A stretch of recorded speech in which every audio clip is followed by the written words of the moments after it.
Vamos a estar arreglando este user de la marca NutriFaster. El problema es que esto se quebró el switch este de seguridad que lleva esto aquí y se hundió.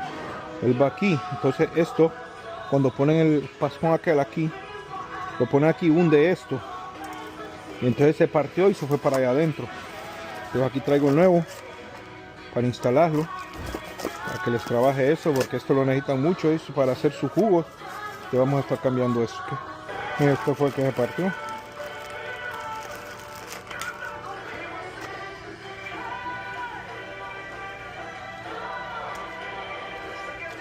Entonces se le partió este cable de aquí, parte de aquí, la que hunde esto sí. Entonces hay que aflojar esto aquí y meterlo para allá, por ahí huequito. Hay que usar estos mismos cables, y quito eso para ponerle esto. Y ahí está,